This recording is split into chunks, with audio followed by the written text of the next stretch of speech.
ఇంకా పెద్దదిగా ఉంటుంది అనుకుంటున్నాము. ఎందుకంటే ఇచ్చిన ట్విస్ట్ అట్లాంటిది, సినిమా క్లైమాక్స్ అట్లాంటిది, ఇంకా స్టోరీ చాలా ఉంది, ముందుకు తీసుకెళ్ళడానికి చాలా స్టోరీ లైన్ బాకీ ఉంది. సో దేవరా పార్ట్ 2 కోసం ఇంకా వెయిట్ స్టార్ట్ అయింది.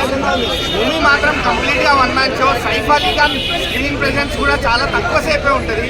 సైఫ్ అలీ ఖాన్, ప్రకాష్ రాజ్, శ్రీకాంత్ వీళ్ళకి ఇచ్చిన రోల్స్ వరకు వాళ్ళందరూ బాగానే చేశారు. జాన్వీ కపూర్ రోల్ ఏం లేదు, వచ్చి చుట్టవల్లే అని చెప్పి చుట్టంలాగా వచ్చి చుట్టంలాగా వెళ్ళిపోయింది. కానీ మనల్ని మాత్రం చుట్టంలా చుట్టేస్తుంది. కానీ ఎన్టీఆర్ మాత్రం వన్ మ్యాన్ షో. ఇంటర్వెల్ ఒక హాఫ్ అన్ అవర్ ఉంది అనగా ప్రీ ఇంటర్వెల్ బ్యాంగ్, ఇంకా సెకండ్ హాఫ్ కాస్త లవ్ ట్రాక్స్ అయిపోయిన తర్వాత ఇంకా సినిమా మొత్తం వన్ మ్యాన్ షో అన్న. Pure NTR man of masses అంటే మ్యాన్ ఆఫ్ మాసెస్ లెక్క ఏదైతే యాక్షన్ సీక్వెన్సెస్ ఉన్నాయో మొత్తం చింపి వారేశాడు. కామెడీ అస్సలు కొన్ని చోట్ల అలా వచ్చి పోతూ ఉంటుంది.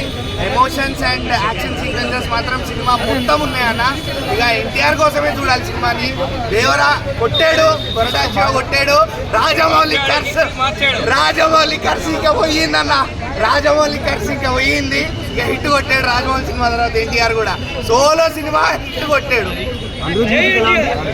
Climax important. ఎందుకు అంటే మీరు ఆ క్లైమాక్స్ వేరే సినిమాకి రిలేట్ అవ్వచ్చు, వేరే స్టోరీలతో లింక్ అవ్వచ్చు. ఎందుకంటే మీకు స్టోరీ లైన్ సిమిలర్ గానే ఉంటుంది. వేరే సినిమాలు చూస్తూ